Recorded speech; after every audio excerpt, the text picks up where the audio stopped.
putus asa bisa merusak kebahagiaan dan keimanan.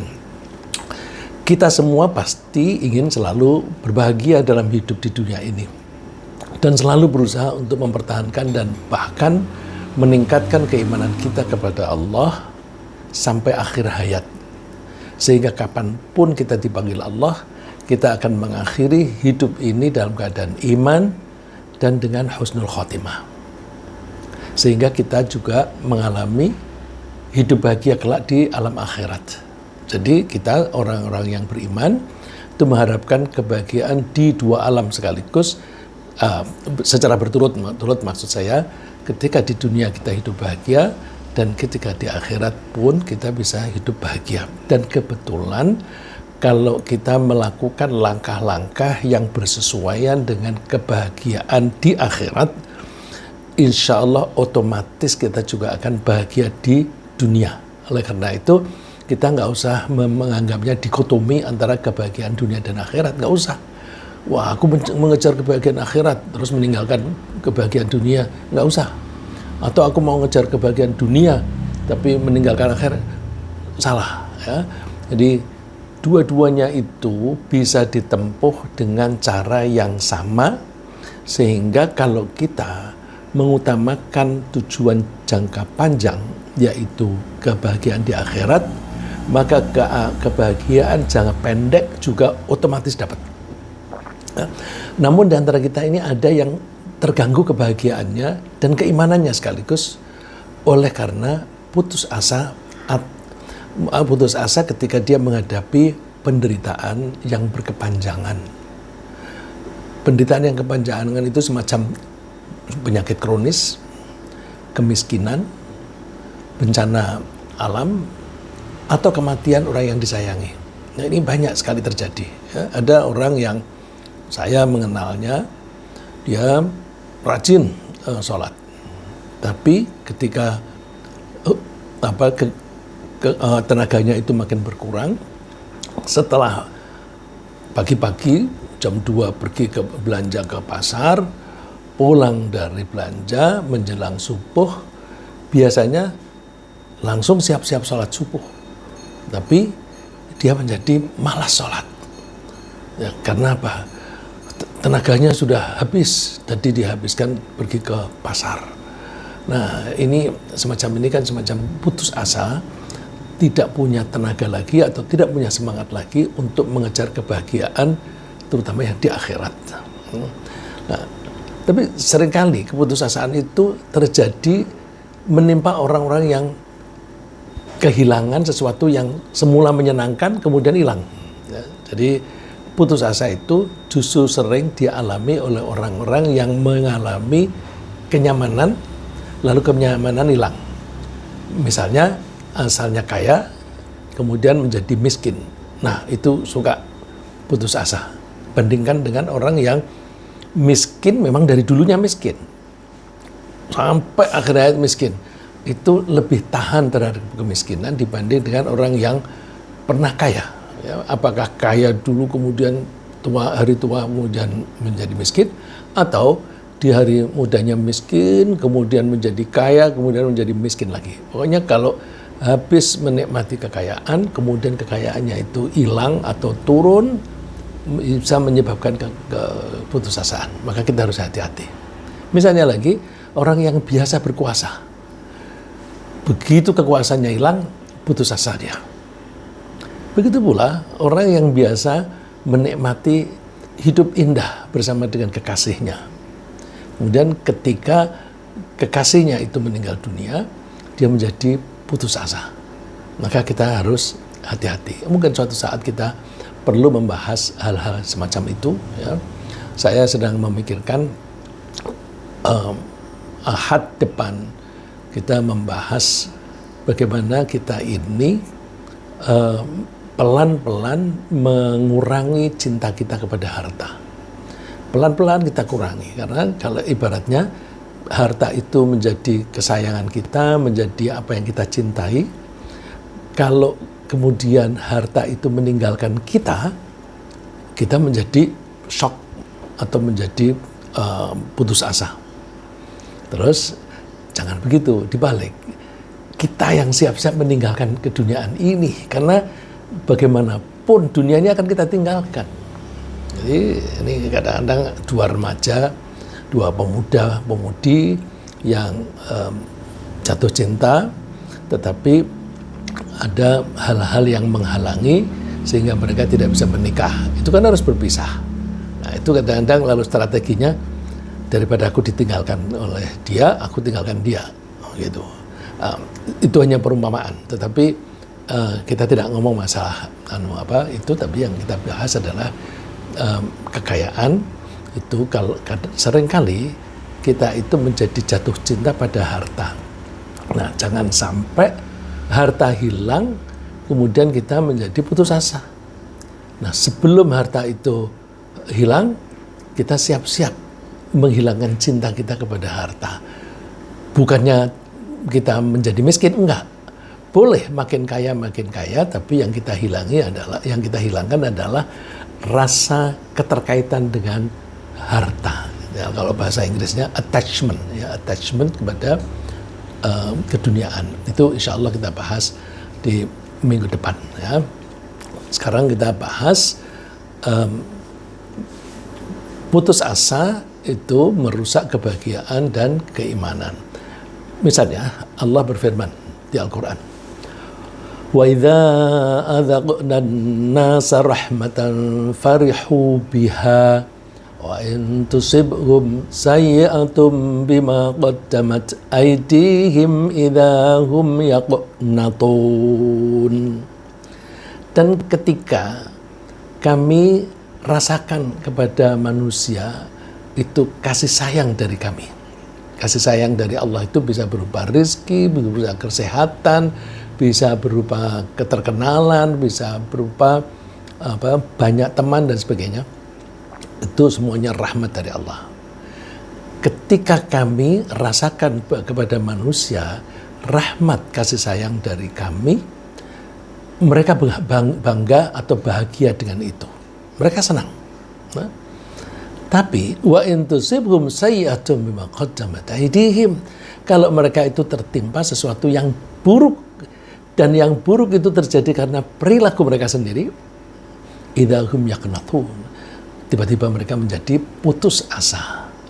Nah, coba kita perhatikan, Allah itu penyayang, maka suka memberi kasih sayang kepada kita. Seperti ini sekarang ini, kita diberi kehidupan, secara menyeluruh kehidupan ini kasih sayang Allah. Karena kehidupan ini berarti waktu, kesempatan untuk kita bisa menikmati apa-apa yang kita hadapi, dan bisa juga kita mengumpulkan pahala-pahala untuk kelak di akhirat. Ditambah lagi kita dapat kesehatan dan kekayaan. Itu kalau kita diberi semacam itu kita senang. Tetapi seringkali orang menjadi kehilangan harta, kehilangan kesehatan, itu dikarenakan oleh perilakunya sendiri. Ya, bima qaddamat aydihim, dikarenakan apa yang mereka lakukan sendiri. Ya, misalnya Allah memberi kita kesehatan mulai dari bayi, tapi terus ada orang-orang yang saking senangnya makanan enak, lalu setiap makan itu mesti yang enak-enak. Yang enak-enak itu gimana? Yang manis, yang banyak minyaknya, berlemak, begitu dan sebagainya. Enak. Nah, tapi terus lalu itu merusak kesehatannya. Jadi Allah sudah memberi kita sehat kok. Kemudian ketika tidak sehat, salah kita. Ya. Oleh karena itu kita hati-hati. Kalau kita mendapatkan situasi yang tidak menyenangkan, kita evaluasi bahwa ini kira-kira dari kesalahanku sendiri. Kalau kita bersedia mencari kesalahan kita sendiri, lalu kita bersedia mengoreksi diri. Kenapa aku sakit? Salahku apa? Setelah ketemu, itu. Nah, misalnya tekanan darah menjadi naik. Ini karena kolesterol terlalu banyak. Nah, terus mulai sekarang aku akan kurangi konsumsi makanan-makanan yang berkolesterol tinggi. ya, bukan ditinggalkan tetapi dikurangi. Nah, itu jadi kalau Allah memberi kita sakit itu adalah teguran. Ya. Cuma kita biasanya itu suka teguran itu setelah tingkat tinggi. Kalau bisa teguran itu masih level yang rendah, itu kita atasi lebih gampang. Ya. Jadi jangan buru-buru putus asa, tapi periksa apa kesalahan kita, lalu kita perbaiki diri. Lalu secara umum, seorang yang berputus asa itu biasanya ditandai dengan hilangnya harapan hidup. Namanya putus asa itu tidak punya harapan lagi ke depan, atau istilahnya hopeless, ya, tidak ada harapan, dan merasa tidak akan ada orang lain yang bisa menolong, helpless. Jadi kombinasi antara hopeless dan helpless ini berbahaya untuk kejiwaan kita. Karena itu orang yang semacam itu akan kehilangan gairah dalam mengerjakan sesuatu yang biasanya ia sukai. Dia dulu hobinya misalnya suka tanaman-tanaman.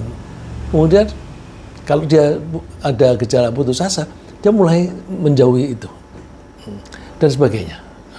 Terus orang yang putus asa mulai dari level yang rendah sampai ke yang yang dahsyat, itu biasanya juga mengalami kesulitan tidur. Nah, kesulitan tidur itu akan memperparah lagi itu. Atau sedih berkepanjangan. Nah, sedih berkepanjangan ini juga membahayakan jiwa kita. Nah, jika ia sampai merasa bahwa dirinya tidak lagi berguna, ya, kalau hopeless, helpless itu terus kemudian puncaknya merasa tidak ada gunanya. Aku ini nggak ada gunanya. Nah, kalau tidak ada gunanya, lalu dia keinginannya apa? Bunuh diri. Atau menyakiti diri sendiri. Atau ingin melupakan problemnya itu dengan cara mengonsumsi obat yang terlarang. Nah, ini bahayanya banyak. Ya. Bahaya yang paling besar adalah bunuh diri. Tentu orang semacam ini tidak akan merasa bahagia dalam hidupnya. Bahkan keimanannya bisa hilang jika dia tidak percaya bahwa Allah adalah Maha Penyayang. Allah itu karena Maha Penyayang selalu siap mengganti kesulitan kita dengan kemudahan. Tentu Allah akan mengganti kesulitan menjadi kemudahan kalau orang itu mau memohon ampunan kepada Allah. Ya Allah, saya telah melakukan kesalahan, ampunilah saya. Terus dia potong kesalahan itu, tidak lagi melakukan kesalahan, kemudian dia memperbaiki perilakunya sambil minta pertolongan kepada Allah. Jadi harapannya itu selalu ada kepada Allah.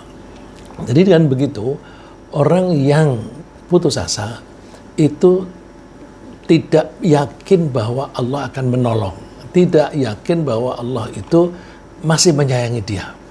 Maka di Al-Quran disebutkan, ini mengutip kata-kata Nabi Yakub, dan kata-kata Nabi Yakub ini dikutip di dalam Al-Quran, berarti statement ini benar.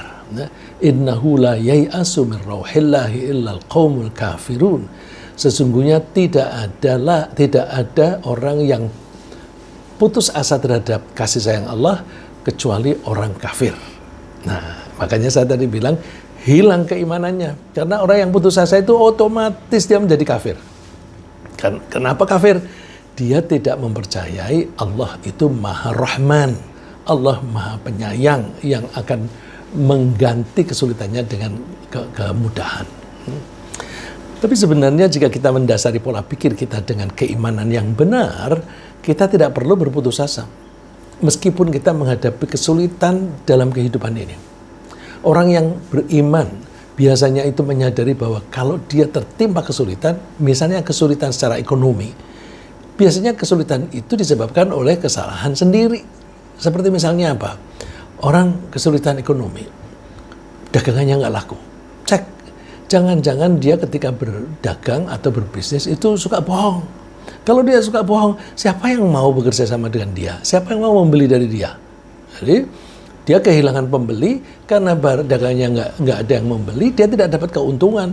Karena nggak dapat keuntungan, dia makin hari makin miskin karena dia setiap hari mesti mengkonsumsi tabungannya. Misalnya lagi Orang bisa menjadi miskin kalau dia suka ingkar janji. Kalau orang mengingkar janji, tentu masyarakat tidak mau lagi memilih dia sebagai penjual atau bahkan sebagai kepala daerah atau sebagai kepala negara. Kalau kepala negara, kepala daerah, pedagang itu suka bohong dan ingkari janji, udah deh, pasti tidak disukai orang. Kalau dia pedagang, nggak ada pembeli. Kalau dia kepengen berkuasa, nggak ada yang mau memilih dia. Bahkan mungkin dia itu akan dicemooh sana-sini karena kebohongannya dan ingkar janjinya. Oleh karena itu, orang yang beriman menganggap bahwa kesulitan yang dia hadapi adalah teguran dari Allah. Teguran karena kita telah melakukan kesalahan. Jadi kita biasakan kalau kita menghadapi kesulitan, selalu introspeksi, cek what's wrong with me. Aku telah melakukan kesalahan apa? Kemudian kalau kita sudah menemukan itu, kita ubah. Kalau dulunya itu suka bohong, kita ubah, kita jujur. Nah, kalau orang bohong sekali saja, itu orang sudah ngecap, dia pembohong. Tapi kalau kita ingin mengoreksi diri, kita membuktikannya itu harus berbulan-bulan, bertahun-tahun membuktikan bahwa orang itu sudah tidak lagi bohong. Maka hati-hati, jangan pernah merusak reputasi kita.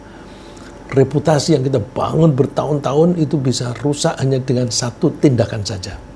Kemudian kalau itu sudah kita ketahui, kelemahan kita, kesalahan kita, kita koreksi. Cara ngoreksinya dari mentalitas dulu, dari kejiwaan dulu. Kalau tadi saya sebutkan asalnya pembohong menjadi orang yang jujur dan sebagainya. Nah, kalau kita mengubah perilaku, pola pikir kita ubah, perilaku kita ubah, maka Allah akan mengubah nasib. Innallaha la yughayyiru ma biqaumin hatta yughayyiru ma bi anfusihim. Sesungguhnya Allah tidak akan mengubah apa yang ada pada masyarakat, apa yang ada masyarakat itu nasib misalnya, sampai mereka itu mau mengubah apa yang ada di dalam dirinya. Jadi kalau itu di individu kita melakukan kesalahan, kita koreksi apa salah kita, kemudian kita memperbaiki pola pikir dan perilaku kita. Kalau itu kita ubah, nanti nasib kita berubah. Kalau orang semacam itu menyadari bahwa dia memang telah banyak melakukan kesalahan, dia tidak perlu berputus asa dari harapan untuk bangkit lagi dari keterpurukan, dan tidak perlu berputus asa dari harapan masuk surga kelak di akhirat. Asalkan dia mau memohon ampun kepada Allah dengan sungguh-sungguh. Ya, mohon ampun kepada Allah dengan sungguh-sungguh itu mulai dari mengenali kesalahan kita, kemudian kita menyesali, kemudian kita mohon ampun, kemudian kita berjanji tidak akan mengulangi lagi, berjanji pada diri sendiri dan berjanji dengan Allah tidak akan mengulangi lagi kesalahan. Terus yang terakhir, kita mesti memperbaiki perilaku. Kalau 5 tahap ini kita lakukan dengan baik, maka insya Allah Allah mengampuni. Kalau Allah mengampuni, maka insya Allah masyarakat juga ikut mengampuni. Ya. Jika kita sudah bersedia mengubah perilaku menjadi lebih baik dan mohon ampun kepada Allah atas kesalahan yang lalu, kita mesti membangun kepercayaan, keyakinan bahwa Allah akan mengganti kesulitan kita dengan kemudahan. Kenapa kita harus mempercayai itu? Karena Allah sendiri yang janji. Ya. Saya ja'alullahu ba'da usri yusra. Allah akan mengganti, Allah akan menciptakan kemudahan setelah kesulitan. Jadi kalau kita pakai ada pepatah, berakit-rakit dulu, berenang-renang ke tepian, bersakit-sakit dahulu, bersenang-senang kemudian. Nah, ini mungkin diambil dari Al-Quran ini. Allah akan menciptakan kemudahan setelah kesulitan. Ini kalau dalam kehidupan sehari-hari bisa kita umpamakan begini. Ya, saya bilang ke perumpamaan, tetapi ini real. Kalau kita di waktu kecil, waktu remaja, kita rajin belajar, rajin latihan, maka kita akan mendapatkan kemudahan di waktu dewasa. Ya, karena rajin belajar, ilmunya banyak. Rajin latihan, berarti keterampilannya juga banyak dan keterampilannya tinggi. Orang yang berilmu dan punya keterampilan itu akan lebih mudah mendapatkan pekerjaan dibanding dengan orang-orang yang tidak memiliki itu. Ya, tapi kadang-kadang ada yang merusak. Ya, yang merusak itu kadang-kadang orang yang jadi doktor, profesor nggak bisa jadi pimpinan negara. Tapi orang yang nggak sekolah, yang nggak bisa apa-apa, bisa menjadi pemimpin negara. Nah, itu merusak. Karena apa? Merusak harapan dari para pemuda. Nah, itu pemuda lalu, ngapain aku belajar? Belajar nggak ada gunanya. Pinter itu kalau nggak punya koneksi, nah, koneksi itu orang suka bilang, kalau tidak ada orang dalam, nggak bisa kita mempunyai jabatan, nggak bisa kita menjadi pegawai negeri dan sebagainya. Nah, itu bisa merusak kejiwaan masyarakat. Maka perbuatan-perbuatan yang semacam itu termasuk melakukan pengerusakan, ya, pengerusakan tatanan hidup. Kemudian karena Allah itu memberi kita kemudahan setelah kesulitan, maka kita mesti bersedia bersulit-sulit dahulu dengan cara bekerja keras terlebih dahulu sesuai dengan petunjuk Allah. Dengan harapan nanti Allah akan memberi kita kemudahan. Nah, bekerja keras tersebut berupa antara lain rajin belajar, rajin latihan, dan rajin bekerja. Nah, ini contoh. Allah akan memberikan rahmatnya kepada orang-orang yang semacam itu. Innal ladzina amanu wal ladzina hajaru wa jahadu fi sabilillahi ulaika yarjuna rahmatallah wallahu ghafurur rahim. Sesungguhnya orang-orang yang beriman, penting ini, harus berbasis keimanan dulu. Ya. Sesungguhnya orang yang beriman, kemudian mereka itu hijrah. Hijrah itu berpindah. Kalau dulu pindah itu dari Mekah ke Madinah. Sekarang yang berlaku, pindah dari kebiasaan buruk menuju kepada kebiasaan baik. Itu hijrah. Ya. Dari suka melakukan pelanggaran menjadi jujur dan berperilaku yang benar. Ya. Itu hijrah. Jadi orang yang beriman kemudian mereka mau berhijrah dari kebiasaan buruk menjadi kebiasaan baik, kemudian wajahadu fisabilillah, mereka bekerja keras sesuai dengan jalan Allah. Bekerja keras sesuai dengan Allah. Jihad ini tidak harus berarti perang. Ya. Jihad itu kerja keras. Fisabilillah di jalan Allah. Jadi kalau berbisnis, mesti berbisnis dengan cara-cara yang diridhoi Allah. Itu namanya bekerja keras di jalan Allah. Menjadi penguasa. Itu bisa jihad di jalan Allah. Yaitu melaksanakan keadilan, kejujuran, dan memakmurkan rakyat. Itu butuh kerja keras. Tapi dilakukan dengan cara-cara fisabilillah yang diridhoi oleh Allah, tidak dengan cara korupsi, tidak dengan cara kolusi yang dan sebagainya, kong kali kong, enggak. Nah, orang yang semacam itu mereka akan mengharapkan, they will expect di sini itu mengharapkan yang dengan perhitungan, mereka akan mengharapkan akan mendapatkan rahmat dari Allah. Dan Allah itu Maha Pengampun dan Maha Penyayang. Coba perhatikan, Allah Maha Pengampun. Kalaupun kita dulu pernah bersalah, kita diampuni oleh Allah. Allah Maha Penyayang, Allah bersiap untuk memberikan kenikmatan-kenikmatan setelah itu. Nah, kemudian, agar kita tidak akan pernah kecewa. Nah, ini penting ya. Agar kita tidak akan pernah kecewa terhadap untuk mendapatkan seberapapun hasil yang kita usahakan, yang kita capai, caranya adalah kita mesti bertawakal atau menyerahkan kepada Allah atas menyerahkan kebijaksanaannya itu kepada Allah untuk menentukan capaian kita seberapa. Begini, mau bicara mengenai kecewa. Kapan sih seseorang itu bisa kecewa? Kalau kita misalnya mempunyai cita-cita, ini anggaplah cita-cita.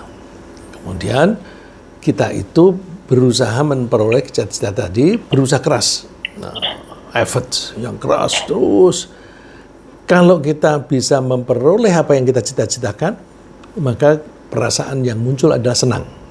Jadi, senang itu terjadi kalau kita memperoleh apa yang kita cita-citakan dan kita usahakan.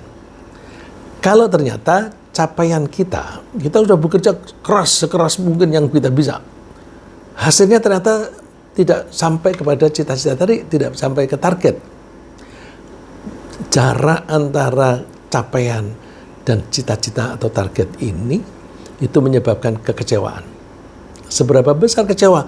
Tergantung. Kalau jaraknya makin jauh, makin besar kekecewaannya. Jadi kita berpotensi besar untuk kecewa kalau kita tidak mendasari keimanan. Kalau kita mendasari keimanan, maka kita bekerja keras, tapi sambil beriman, mempercayai bahwa Allah itu maha bijaksana. Allah akan memilihkan kita apakah kita akan mencapai target itu atau tidak. Ya, karena Allah misalnya menganggap bahwa kalau cita-cita ini tercapai, target ini tercapai, orang itu bisa sombong. Nah, kalau Allah sayang, jangan mencapai itu. Ya, di bawahnya aja. Nah, kita serahkan kepada Allah.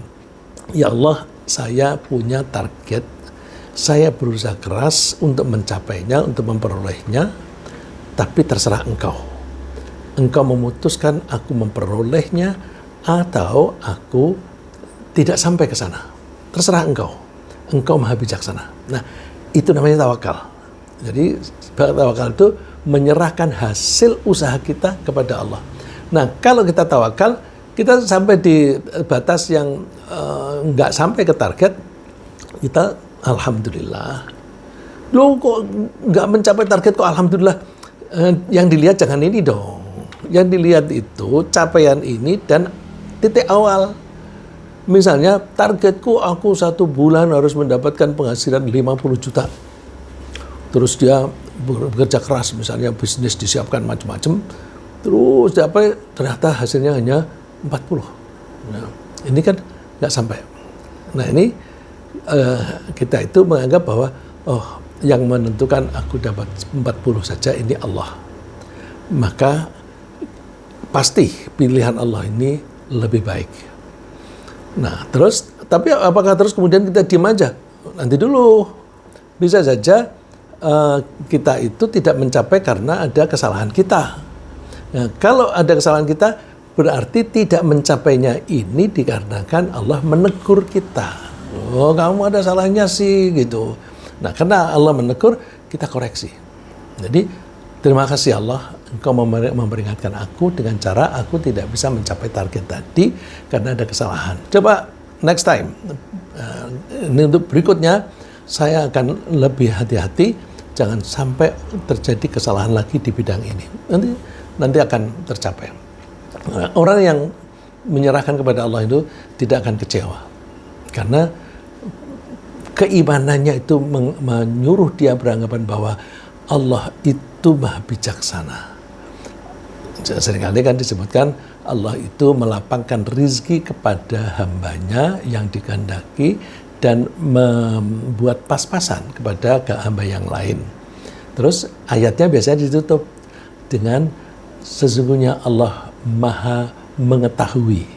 Nah, maha mengetahui kadang-kadang ditambah dengan bisa dengan khabir, basir, atau kadang-kadang pakai alim, maha mengetahui. Jadi Allah itu mengetahui selayaknya kita itu mendapatkan seberapa. Itu maka kita serahkan saja kepada Allah. Nah, orang yang berpasrah diri seperti itu tidak akan pernah kecewa. Nah, kalau dia akan kecewa, kebahagiaannya tidak terganggu. Karena kalau ada kekecewaan terganggu. Ya, jadi antara lain lihat bahwa target ini tidak tercapai. Kalau fokus perhatian kita pada jarak antara capaian dengan target, maka kita akan kecewa. Kita lihat bahwa ternyata penghasilanku tidak sampai 50 juta tapi 40. Kita lihat berangkatnya dari berapa? Berangkatnya dari 20. Alhamdulillah. Dulu kan hanya 20, sekarang sudah 40. Jadi yang kita lihat itu kemajuannya ini, bukan kurangnya ini. Kalau kita berfokus ke sini, ini hal yang negatif. Itu namanya kurang dari yang ditarget. Kurang itu negatif. Yang kita perhatikan yang positif. Apa itu? 40 ini kan lebih baik daripada dulu berangkatnya hanya 20. Nah, lebih baik itu namanya positif. Jadi kita harus selalu positive thinking, berpikir yang positif. Kalau semacam itu nggak ada tuh kecewaan. Ya. Kemudian kita juga menyadari bahwa Allah itu memang penyayang Dan Allah sendiri yang mewajibkan pada dirinya untuk menyayangi. Jadi nggak usah khawatir, karena Allah itu maha penyayang dan mewajibkan dirinya untuk menyayangi. Tentu Allah tidak bisa diperintah. Kita tidak bisa memerintah Allah. Karena Allah itu yang maha bijaksana dan Allah yang menciptakan. Qul liman ma fis samawati wal ard. Katakan, milik siapa sih semua yang ada di langit dan bumi? Qul lillah, katakan semuanya itu milik Allah. Nah, kalau semuanya milik Allah, mau diberikan kepada siapa kan terserah Allah. Tapi Allah itu mendasari dirinya untuk menyayangi. Kataba ala nafsihir rahmah. Allah mewajibkan pada dirinya sendiri untuk menyayangi. Nah, kalau sudah tahu bahwa Allah itu menyayangi, maka apapun yang kita capai itu adalah paling baik, the best, yang baik untuk kita. Kemudian kata kunci agar Allah pasti menolong kita, menolong ya, karena tadi orang putus asa itu kan hopeless dan helpless. Kalau tadi kita berusaha mengharapkan bahwa kita akan mendapatkan lebih baik, ada hope. Nah, sekarang kita harus mengimani bahwa Allah akan help, akan membantu kita. Ya. Kata kunci agar Allah pasti menolong kita sehingga kita memiliki harapan tanpa putus asa adalah beriman kepada Allah, taat kepadanya dan taat kepada utusannya, lalu bersedia tolong menolong. Ya, tolong menolong penting karena kita tuh berbisnis itu semuanya tolong menolong. Kalau kita niatnya hanya mencari keuntungan itu kurang bagus. Yang bagus adalah niatnya menolong. Menolong orang itu karena Allah dan sebagainya. Terus kita harus mau menasehati. Karena dengan nasihat menasehati itu seringkali kita tidak menyadari bahwa kita telah berbuat salah. Tapi teman kita, saudara kita itu suka melihat, oh kamu salah itu. Nah, kalau ditegur oleh teman atau saudara kesalahan kita mesti terima. Biasanya orang yang sombong itu tidak mau menerima nasihat orang lain. Karena kalau menerima nasihat orang lain sama dengan mengakui bahwa dia lebih pintar daripada saya. Orang sombong nggak begitu. Orang sombong itu mengakui aku lebih pintar. Ngapain kamu nasihati aku? Aku kan lebih pintar. Terus juga menunaikan zakat. Zakat ini ya istimewa ya. Zakat ini kan kita memberikan sebagian dari harta kita kepada orang lain. Orang suka mikirnya kalau diberikan itu kan berarti harta yang kurang. Memang kalau lihat dari angka pemilikan dan kemudian dikurangi itu ya kurang. Tetapi coba kalau orang itu berzakat, zakat itu diberikan kepada orang miskin. Orang miskin itu asalnya tidak mempunyai kemampuan untuk membeli. Kalau orang-orang banyak yang miskin, maka kemampuan membeli barang itu kecil atau rendah. Akibatnya apa? Banyak produk-produk tidak laku. Orang melakukan kegiatan produksi, barangnya nggak laku. Jadi ekonomi mandek.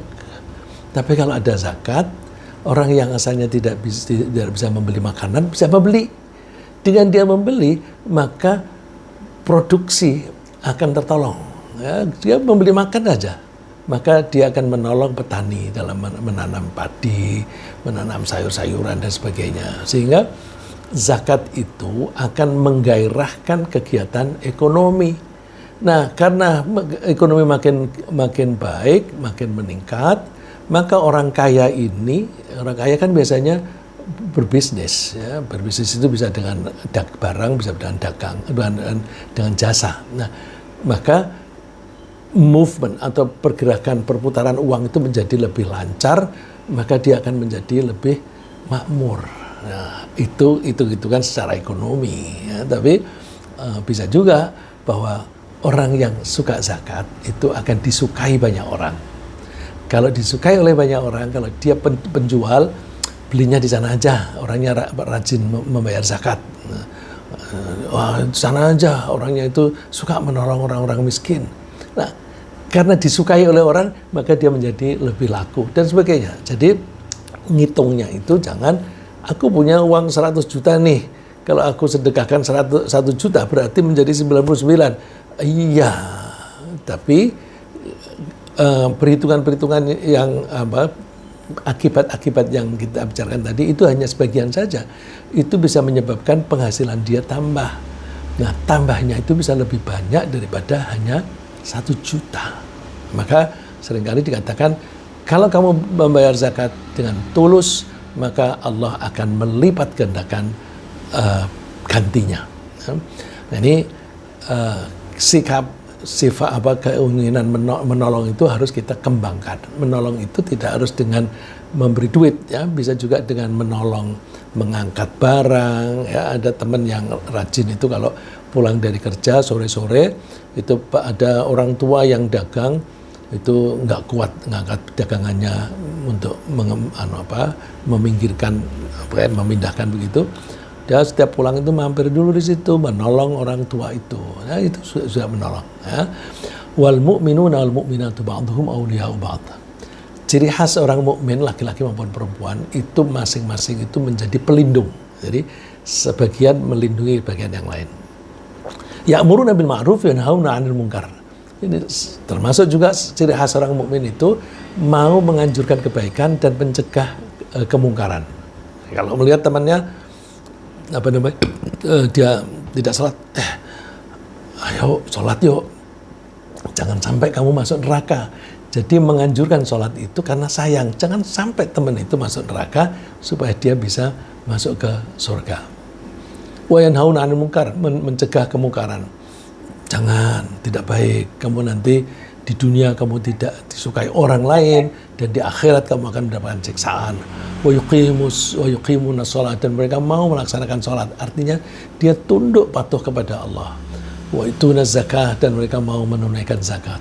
Kemudian wa yuti'un Allah wa rasulah, mau taat kepada Allah dan Rasulnya.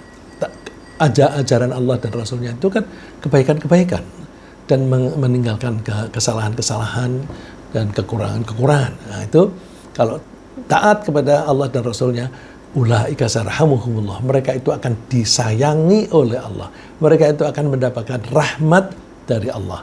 Innallaha azizun hakim, Allah itu maha perkasa dan maha bijaksana. Maha bijaksana itu antara lain, masa sih orang yang rajin nasibnya disamakan dengan orang yang malas? Enggak dong, kalau yang bijaksana itu ya mesti memperlakukan beda. Masa sih orang jujur akan diperlakukan sama dengan orang yang pembohong? Ya nggak sama dong. Yaitu Allah itu maha penyayang, termasuk kasih sayang Allah itu adalah keadilan. Keadilan dalam membagi rizki, keadilan dalam memberikan kebahagiaan kepada umat manusia. Ya, mudah-mudahan apa yang kita bahas ini bisa membantu kita untuk menentukan langkah-langkah yang baik dan menata pola pikir kita sehingga kita tidak akan putus asa atas apapun nasib yang sedang kita hadapi. Kita tanamkan pada diri kita bahwa kalau toh kita dalam kesulitan, nanti Allah akan menolong kita, memberikan kita kemudahan. Terus kalau toh kita itu membutuhkan apa-apa, Allah itu maha penyayang, nanti Allah akan memberi. Ya, ringkasnya apa yang kita bahas pagi hari ini adalah bahwa keputusasaan seringkali menimpa orang yang kehilangan kenikmatan. Misalnya dari kaya menjadi miskin, dari perkasa menjadi lemah. Putus asa bisa menghilangkan sekaligus kebahagiaan dan keimanan. Kita mesti menafsirkan musibah sebagai anjuran untuk mengubah diri. Begitu kita mendapatkan musibah, oh ini teguran dari Allah supaya aku mengubah diri. Mengubah diri itu mulai dari pola pikir sampai dengan perilaku. Karena kemudahan mengikuti kesulitan, kita mesti bekerja keras dulu sambil bertawakal kepada Allah. Kita meyakini bahwa Allah pasti menyayangi dan menolong kita jika kita taat kepadanya. Demikian, semoga Allah menjauhkan kita dari keputusasaan dan menjadikan kita sebagai hamba-hambanya yang taat kepadanya. Amin.